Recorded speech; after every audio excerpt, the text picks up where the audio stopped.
Cet épisode contient des expressions homophobes utilisées comme des insultes qui pourraient rappeler des souvenirs douloureux. J'étais beaucoup affecté il y a quelques années, par exemple avec le hashtag #OkaBoomer, où en gros on décrédibilise une personne juste à cause de son âge. On considère que les personnes âgées sont responsables de tous les problèmes d'aujourd'hui. Alors c'est pas vrai, on le sait, ça se mesure quand même. Et en fait, on divise les gens alors que clairement, pour ce qui est la lutte contre l'homophobie, la transphobie et le reste, je pense que c'est avec la collaboration de toutes les générations qu'un vrai changement est possible. De 2016 à 2023, l'enquête Savie LGBTQ a examiné les expériences d'inclusion et d'exclusion sociale vécues par les personnes de la diversité sexuelle et de genre dans des domaines de leur vie importants à leur épanouissement. Dans le cadre du projet, des milliers de personnes LGBTQ+ qui habitent au Québec ont partagé leurs expériences et leurs témoignages. Je m'appelle Christian et je vous emmène au cœur de leur parcours d'inclusion et d'exclusion, une thématique à la fois. Dans cet épisode, vieillir. Certains noms et certaines voix que vous allez entendre ont été changés afin de protéger les personnes concernées. Chez nous, c'était des homophobes. Il y avait de la violence, surtout pour les gays. C'était grave ce qui pouvait se passer là. Avant de partir de chez mes parents, je vivais dans l'isolement. J'avais peur de regarder les gars. J'avais une double vie, j'étais renfermé. J'ai même lâché l'école en secondaire 4 parce que les gens faisaient allusion à l'homosexualité, aux tapettes.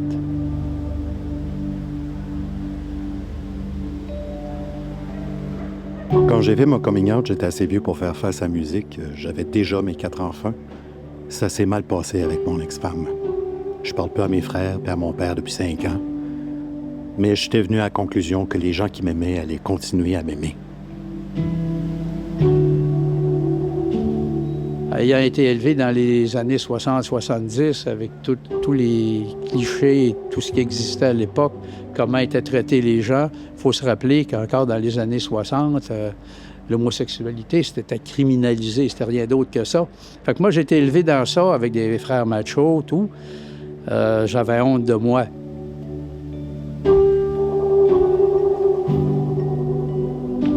Vieillir, c'est faire face à une série de défis. Le départ des enfants, l'adaptation à la retraite et aux nouvelles activités, le corps qui change, l'apparition de problèmes de santé. Ce sont des étapes qui marquent la vie de toutes les personnes vieillissantes, peu importe leur origine, leur orientation ou leur identité de genre. Cependant, le vieillissement prend une dimension différente lorsqu'on appartient aux communautés LGBTQ+. Bien qu'elles ne forment pas un groupe homogène, avec le passage des années, les personnes de la diversité sexuelle et de genre peuvent se retrouver confrontées à des enjeux uniques. Elles doivent souvent faire face à l'isolement, à la discrimination et à un manque de soutien social spécifique dans certains réseaux formels ou informels. Pour les générations plus âgées, la stigmatisation liée à l'homophobie et à la transphobie laisse souvent des marques profondes, rendant le vieillissement parfois plus complexe. Lynn Chamberlain, fondatrice de la chaire de recherche sur l'homophobie à l'Université du Québec à Montréal, aujourd'hui la chaire de recherche sur la diversité sexuelle et la pluralité des genres, a beaucoup étudié la question. Un des points communs, c'est le vieillissement comme tel. Et là, il y a des défis qui sont semblables à ceux de toutes les personnes aînées. C'est-à-dire que c'est la retraite, la réorganisation souvent de sa vie sociale, souvent un certain appauvrissement. C'est des problèmes de santé. Donc ça, c'est présent pour tout le monde qui vieillit. Parmi les personnes LGBTQ+, de 55 à 86 ans de notre échantillon, la grande majorité, 83%, s'identifient comme gays ou lesbiennes. Les autres se disent en questionnement, hétéro, queer ou pansexuels. Les personnes trans ou non-binaires, quant à elles, comptent environ pour 8% de ce groupe d'âge. Ce sont des réalités encore trop souvent marginalisées chez les personnes plus âgées. Lorsqu'on les a questionnés sur leur vie familiale et de couple, la moitié de notre groupe se disait en relation et 37% avaient au moins un enfant. Lynn Chamberlain n'était pas surprise de ce portrait.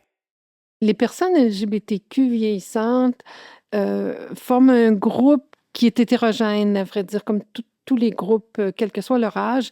Donc, les expériences des personnes cis sont différentes de celles des personnes trans et non-binaires. Ce qui est plus spécifique aux personnes aînées LGBTQ, c'est les questions de soutien social, de vie sociale, parce que souvent les rapports avec la famille d'origine sont différents. Il y a, d'après les données de l'enquête Savvy, justement, il y aurait environ la moitié des plus de 60 ans qui sont avec un partenaire, cohabitant ou non, mais ça veut dire qu'une autre moitié vit seule, n'est pas dans une relation de couple. Il y en a un certain nombre qui ont des enfants ou qui ont eu des enfants. Ces enfants-là peuvent avoir été issus d'un mariage hétérosexuel ou d'une union avec une personne du même sexe, ou même comme célibataire chez les femmes. Les aînés forment une part importante de la communauté LGBTQ+. Mais cela ne signifie pas qu'ils y trouvent toujours leur place. Trop souvent, ils se sentent en marge, oubliés dans les espaces et les discours qui mettent davantage en avant les réalités des plus jeunes. On constate que les personnes de plus de 60 ans, globalement, ne se sentent pas incluses et valorisées dans les milieux LGBTQ, incluant les milieux commerciaux ou les milieux festifs ou plus politiques comme la fierté, les événements annuels autour de fierté. Il y a plusieurs motifs qui probablement se cumulent. Le manque d'intérêt, le sentiment que ces événements-là ne sont pas faits pour les personnes aînées, qu'elles ne sont pas visibles dans les milieux. Les lieux ne sont pas adaptés. On vieillit, c'est une population qui vieillit, donc qui développe des incapacités. Mais on s'aperçoit qu'il y a un manque de visibilité. C'est-à-dire que les gens ne se sentent pas considérés et pris en compte.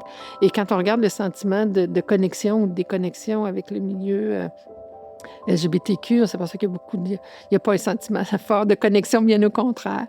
Donc, ça me semble problématique parce que des fois, dans notre communauté, on a un beau discours dont on voudrait que les aînés soient là, mais simplement penser à des aînés qui vont aller marcher dans la rue pendant 2-3 kilomètres l'été quand il fait très chaud, parce qu'on peut oublier ça, là. Hein? C'est pas parce qu'on va dire les aînés sont bienvenus. S'il n'y a pas d'aménagement, c'est pas possible, là. C'est ce sentiment de déconnexion qui a mené certaines personnes à créer des organismes qui desservent spécifiquement cette population. C'est le cas de Richard Desjardins, fondateur de l'ARCG, l'Association des aînés et retraités de la communauté gay. C'est un organisme à but non lucratif dont la mission est, entre autres, de regrouper des hommes gays de 50 ans et plus afin de les aider à briser leur isolement, à maintenir leur autonomie. On voit souvent encore aujourd'hui de l'agisme.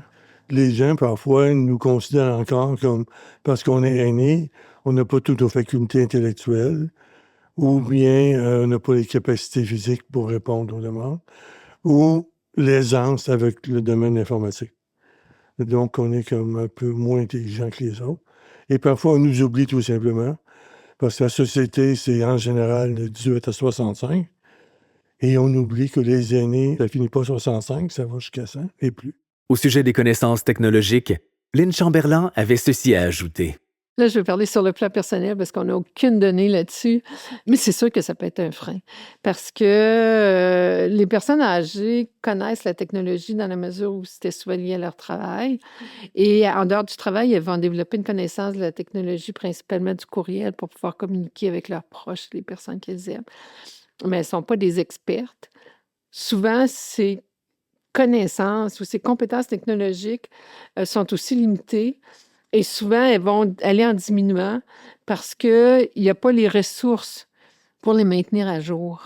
Je pense aussi que plus on vieillit, plus on est déconnecté du monde technologique. Cet aspect semble même avoir eu un effet sur la portée de notre enquête. Dans l'enquête Savvy, on a des répondants qui sont majoritairement dans la soixantaine et 70 ans. Mais quand on arrive à 75, 80, 85, on est de plus en plus éloigné du monde du travail, distancié. On n'a pas toujours quelqu'un qui va nous aider à nous mettre à jour dans la technologie. Et oui, effectivement, on risque de perdre cette compétence-là. Et au-delà de la technologie, Richard Desjardins avait quelques suggestions simples pour mieux intégrer les personnes plus âgées à la communauté LGBTQ+. C'est s'assurer que chaque fois qu'on fait une activité, un sondage, une conférence, qu'il y a une section réservée aux aînés.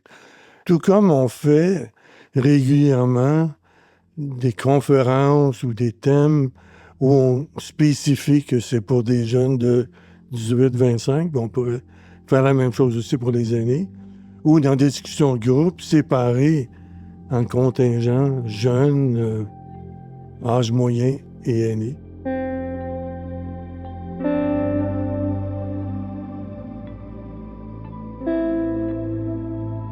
Lynn Chamberlain et Richard Desjardins ne pourraient être plus clairs. Les personnes aînées LGBTQ+, souffrent d'un isolement et d'une déconnexion numérique qui leur sont propres. Pour bien les comprendre, on doit prendre en compte leur parcours de vie qui est souvent bien différent de celui des jeunes d'aujourd'hui. Julien Rougerie, de la Fondation Émergence, chargé de programme Personnes aînées et proches aidantes LGBTQ+, nous explique. Effectivement, dans les communautés LGBTQ+, l'agisme est autant présent que dans les autres communautés. C'est-à-dire qu'il est quand même assez fort.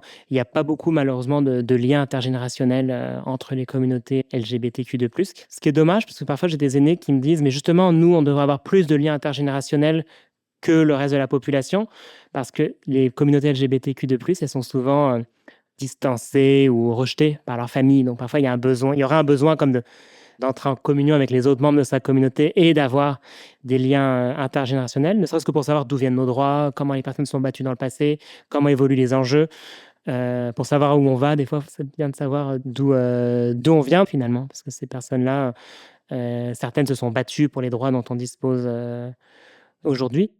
En effet, les personnes aînées sont les artisans des avancées dont bénéficient aujourd'hui les communautés LGBTQ+.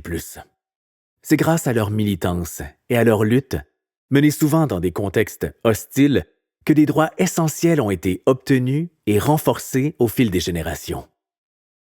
Et c'est essentiel de comprendre ce contexte, de comprendre le milieu dans lequel ont évolué les générations précédentes pour comprendre leur point de vue aujourd'hui. C'est sûr que d'une génération à l'autre, oui, il y a une culture nécessairement qui peut changer un petit peu, une vision parfois même politique ou un vocabulaire qui peut changer. C'est normal et je pense qu'il faut plutôt voir ça comme quelque chose d'enrichissant plutôt que quelque chose qui divise. Donc c'est vrai que parfois entre les plus jeunes et les plus âgés, là je vais faire de l'agisme aussi moi quelque part, c'est vrai que les personnes plus jeunes sont parfois peut-être un peu plus militantes ou agressives entre guillemets dans leur démarche de militance, vouloir tout de suite parce que on a un monde qui bouge très, très vite.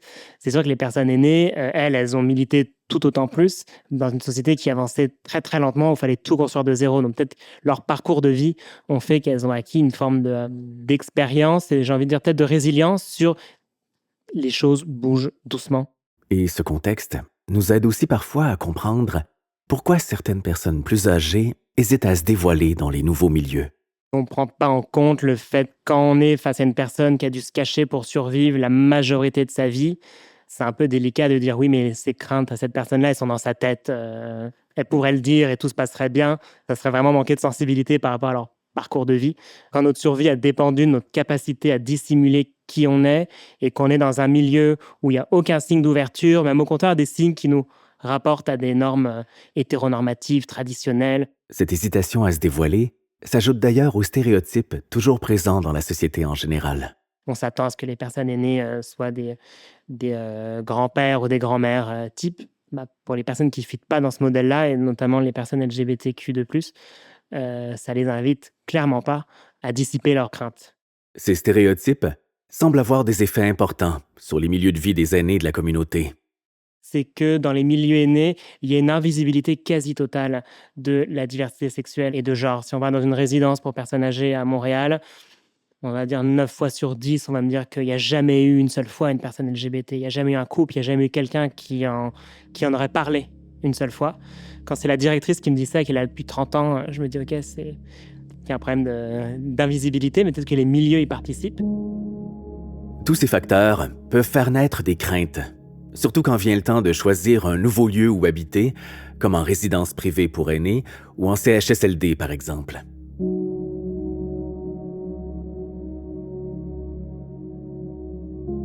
C'est sûr qu'il y a, quand on demande aux personnes de 60 ans et plus si elles envisagent d'aller dans un CHSLD ou dans une résidence pour personnes aînées, il y a toujours beaucoup de craintes, en particulier par rapport au CHSLD.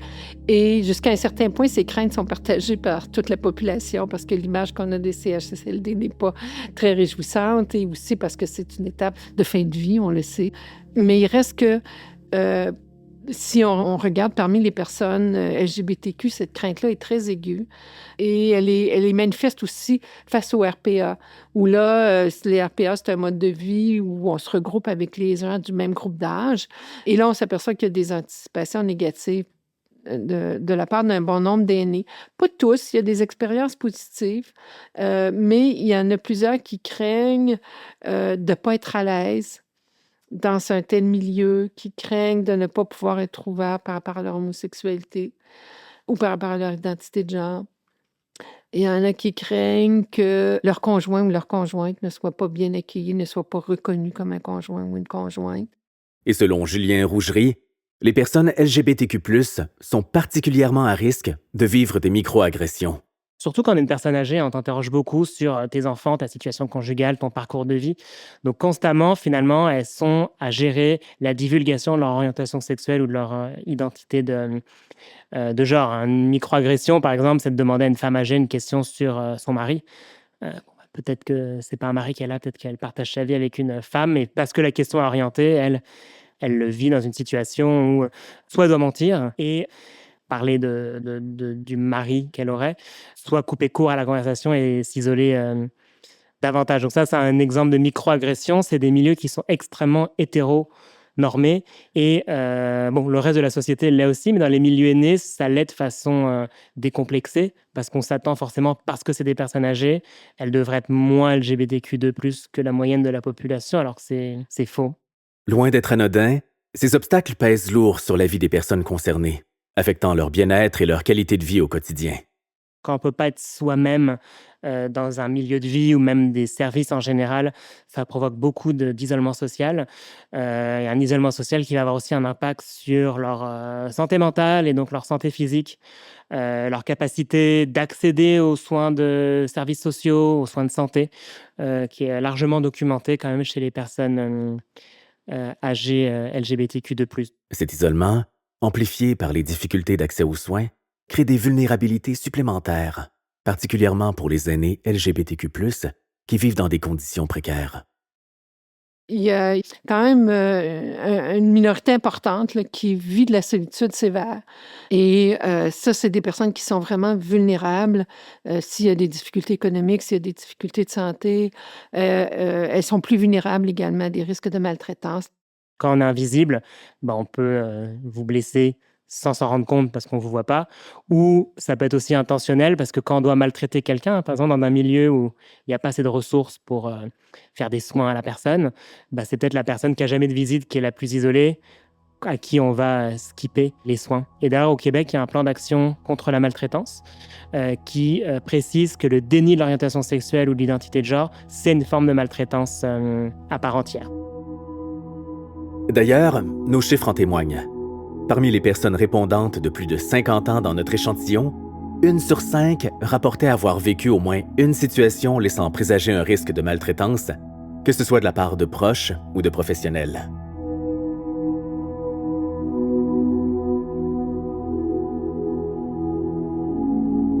Parmi ces situations, on retrouve par exemple des tentatives de manipulation financière, comme l'usage forcé de leur argent ou la pression pour signer des documents contre leur volonté.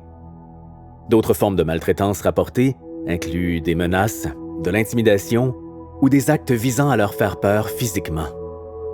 Les données révèlent aussi une disparité frappante, alors que chez les aînés cisgenres, c'était 17% qui étaient à risque de maltraitance. Cette proportion augmente à 49% chez les personnes trans et non-binaires.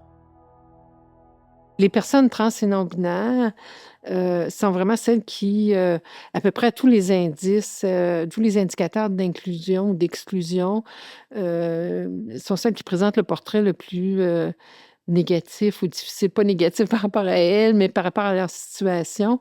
C'est-à-dire que ce sont celles qui sont les plus à risque de maltraitance. Elles sont plus souvent dans une situation de solitude sévère. Ce sont elles qui ont les interactions les plus difficiles avec le système de santé, les services les moins adaptés. Donc, sur plusieurs indicateurs d'exclusion, ce sont les personnes qui sont davantage exclues. Heureusement, des solutions existent pour changer les choses. Il est possible d'améliorer concrètement le quotidien des aînés LGBTQ+, en rendant les milieux de vie et les services plus accueillants. C'est ce que Julien Rougerie met de l'avant dans les formations qu'il donne. Mais l'idée, c'est toutes les petites choses que les milieux peuvent faire et répéter pour être proactifs dans leur démonstration d'ouverture et de désir d'inclusion des personnes LGBTQ+. Donc vraiment, les bonnes pratiques apportent sur comment on peut être démonstratif de son ouverture, développer des politiques, développer des pratiques et des approches qui démontrent de l'inclusion pour que les gens qui le souhaitent puissent s'affirmer en tant que personnes LGBTQ2+. Et une fois qu'elles l'ont fait, voir c'est quoi les suivis à faire, c'est quoi les enjeux de confidentialité, etc. Je pense que ce qui est difficile aussi, c'est de vaincre « Ah ben non, ici, on est correct, on est ouvert ». Enfin, l'espèce de barrière de « tout va bien, personne n'a de préjugés ». Parce que, en fait, tout va bien tant que la différence ne s'exprime pas trop. Tout va bien tant qu'on ne parle pas beaucoup. Tu sais, moi, je ne suis pas lue comme une personne lesbienne, là. Tout va bien à l'hôpital. Je suis d'abord une vieille femme âgée et personne ne se pose la question. Donc, si on ne dit pas, il n'y a pas de réaction, je ne peux pas dire que je ne serai pas discriminée. Donc, ça n'ouvre pas l'espace pour que les gens puissent s'exprimer en toute confiance ou sachent qu'ils pourront dire, si on vous pose une question, pourront répondre franchement, oui, telle personne, c'est mon ami, c'est ma blonde, c'est mon chum, etc. Donc, ça n'ouvre pas cet espace de confiance. Donc, il faut aller plus loin que juste une espèce de tolérance ou d'ouverture de surface. Bon, on est dans une société hétéro-sexiste et hétéronormative, donc on présume toujours que les gens vivent dans un cadre hétéronormatif et donc sont avec une conjointe ou un conjoint de l'autre sexe, de l'autre genre, et qu'il y a des enfants proches et que, bon, ils présument d'abord ça comme réseau de soutien, alors que dans un nombre important de cas, le réseau de soutien est composé d'amis de longue date. Ce réseau d'amitié de longue date, on l'appelle « famille choisie ».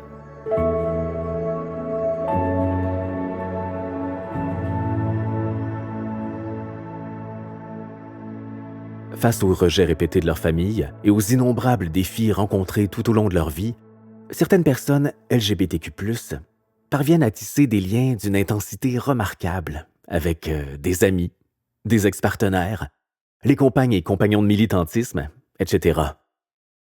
Ces relations, profondes et sincères, deviennent pour beaucoup un nouveau foyer, où chacun est accepté et aimé pour ce qu'il est, formant ainsi des liens qui peuvent rivaliser en chaleur et en durabilité avec les liens familiaux traditionnels. Donc, à travers ça, va se créer des rapports d'amitié qui font que les personnes trouvent leur soutien dans ce réseau d'amis proches qui peut se composer des fois des ex-amoureuses, des amis d'amis, des fois d'un membre de la famille aussi avec qui les relations sont bonnes.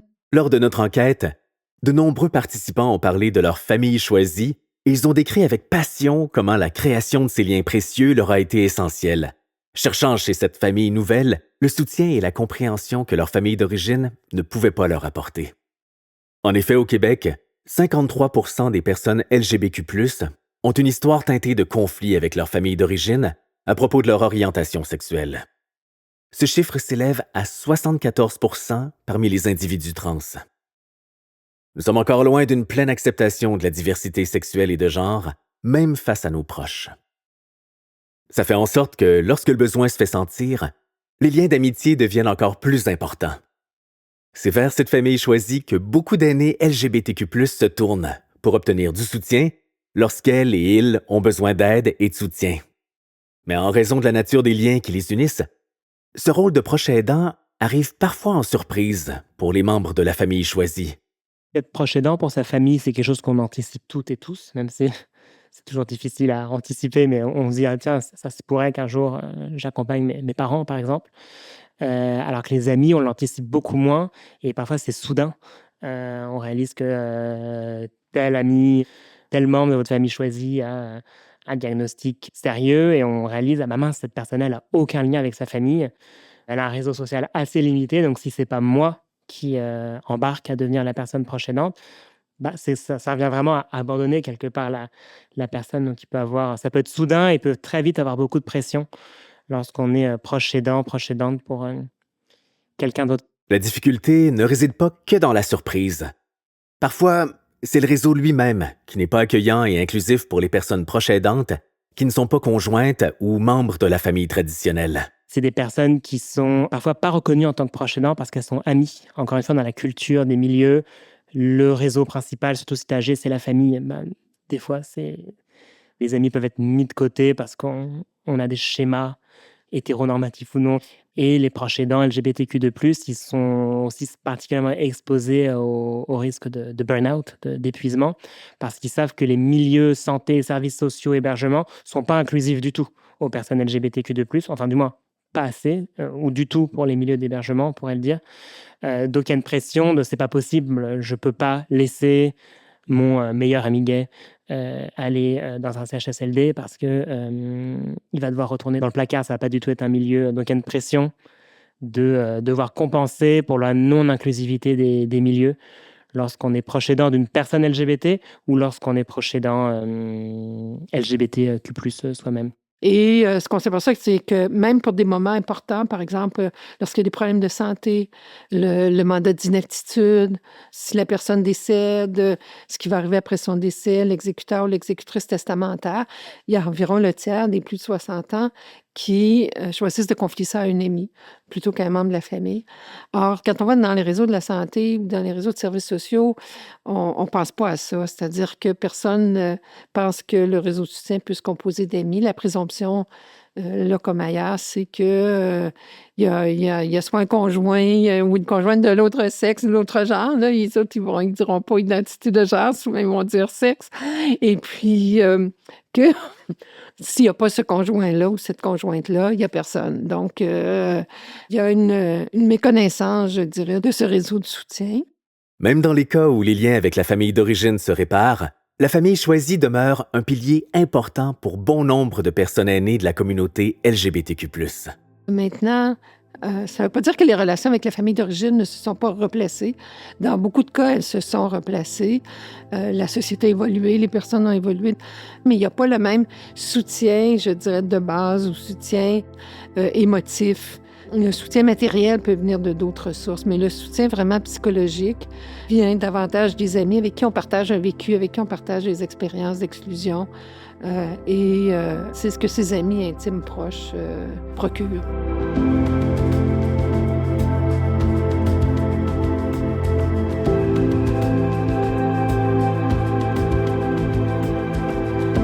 Le soutien, qu'il provienne de la famille biologique, d'une conjointe ou d'un conjoint, ou de la famille choisie, est primordial pour les étapes importantes de la vie. Lors de nos rencontres, il y a une histoire en particulier qui nous l'a démontré.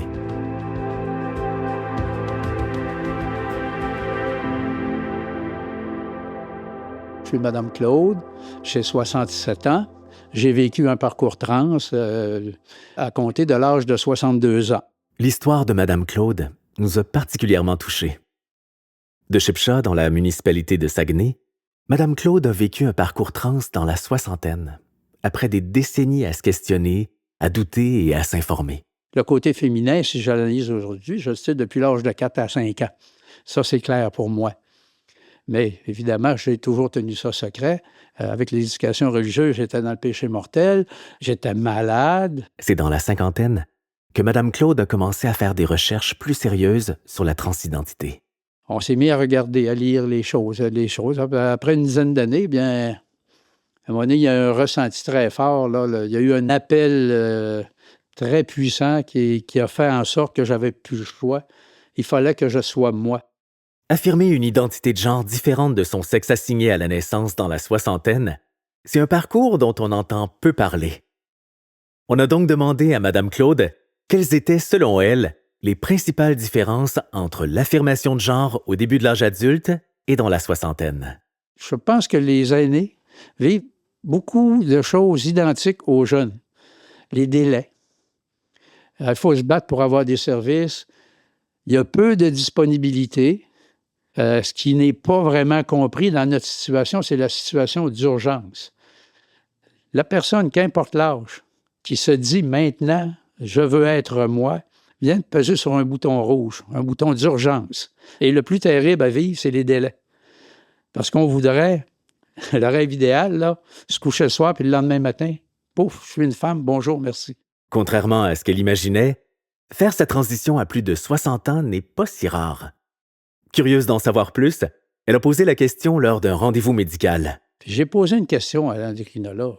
J'ai dit, moi, dans ma tête, ça doit être rare que vous rencontrez une personne comme moi dans la soixantaine qui entreprend une transition. Et il m'a répondu, madame, j'ai 2 pics. J'ai dit, ah oui, la jeune vingtaine et les plus de 60 ans. J'ai dit, pouvez-vous m'expliquer? Souvent, les personnes de plus de 60 ans, la famille est élevée, le divorce est prononcé, on prend sa retraite. Fait que je peux faire ma transition tranquille, tout seul. Faire sa transition, tranquille, tout seul. Imaginez, toute votre vie, vous portez un masque qui ne vous correspond pas vraiment, qui vous rend inconfortable. Lorsque vous regardez autour de vous, tout le monde semble le porter aussi. Alors, vous croyez que votre sentiment de malaise ou votre mal-être est normal. Puis, un jour, vous découvrez d'autres personnes qui partagent leur expérience et expliquent comment elles se sont affranchies du masque. Elles racontent leur histoire en ligne, dans des livres, à la télévision. Elles utilisent des mots que vous n'aviez jamais entendus auparavant, mais qui résonnent fort, qui décrivent ce que vous ressentez au plus profond de vous. C'est un peu ce qui se passe pour de nombreuses personnes de plus de 60 ans qui font une transition de genre. Pendant longtemps, elles n'avaient pas les mots pour exprimer ce qu'elles vivaient à l'intérieur. Elles pensaient être seules. Mais aujourd'hui, la société est plus ouverte. Il y a plus de modèles, plus de ressources. Alors, elles se donnent enfin la chance d'être elles-mêmes, pleinement.